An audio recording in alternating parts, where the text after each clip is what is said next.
city. More federal law enforcement, that I can tell you. In Portland, they've done a fantastic job. They've been there 3 days, and they really have done a fantastic job in a very short period of time. No problem.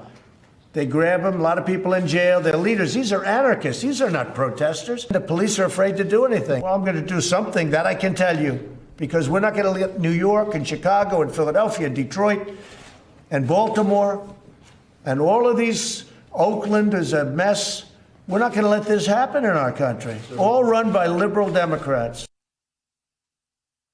So there was the president today threatening to send federal law enforcement to more cities to deal with Black Lives Matter protests. And make no mistake here, when we say federal law enforcement, that's the polite term. We mean militarized, anonymous, apparently autonomous, camouflaged, pseudo-secret police in unmarked vehicles. This is a new thing for our country, certainly a new look on our streets. Chicago Tribune reporting today, Department of Homeland Security making plans to deploy some 150 agents, in quotes, to Chicago this week with the scope of duty unknown. The mayor said they are not welcome. The move comes in the wake of another violent weekend in Portland where unidentified federal agents clashed with protesters. Among them, we want to show you this Navy veteran Chris David. He was drawn to the protests by the disturbing images he'd seen on TV. That's him there, wearing a white sweatshirt, approaching federal agents in an effort to talk to them about their role. Instead, he is beaten with a baton by a fellow citizen, unmarked, of course, and then doused at point-blank range with pepper spray. He talked about his experience on this very network tonight.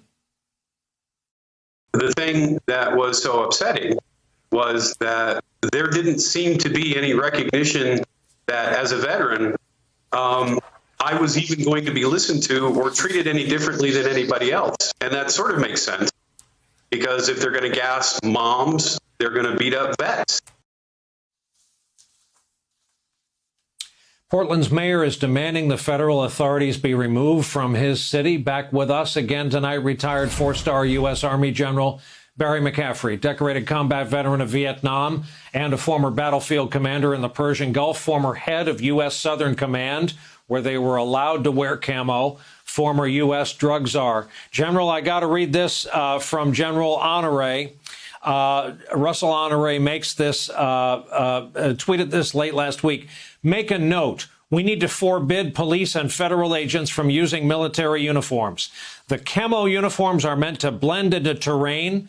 They want to be warriors, should be in full police uniforms. The want-to-be warriors, forgive me, should be in full police uniforms with names and badge numbers. This secret police BS is a misuse of the Department of Homeland Security.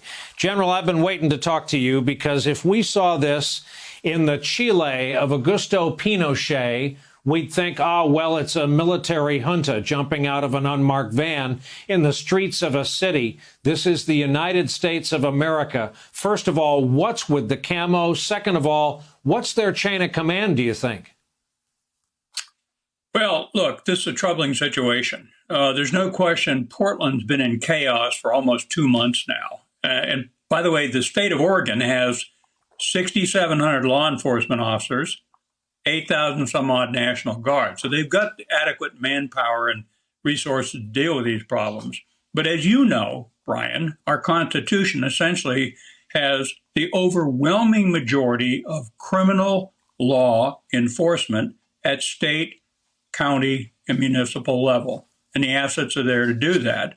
And I think what we're seeing now is Mr. Trump has taken the Department of Homeland Security with its fifth director, an acting director, and has created a national police. They're turning it into a Ministry of the Interior, French gendarmerie. They're deploying people in camouflage uniforms in big numbers. And it's not just to protect federal property. So we got to step back and think about this. You know, that was Department of Homeland Security, 240,000 people. It's a gigantic agency. Was formed primarily for natural disasters and anti-terrorism, not to conduct anti-criminal operations in the streets of American cities. So this is an outrage.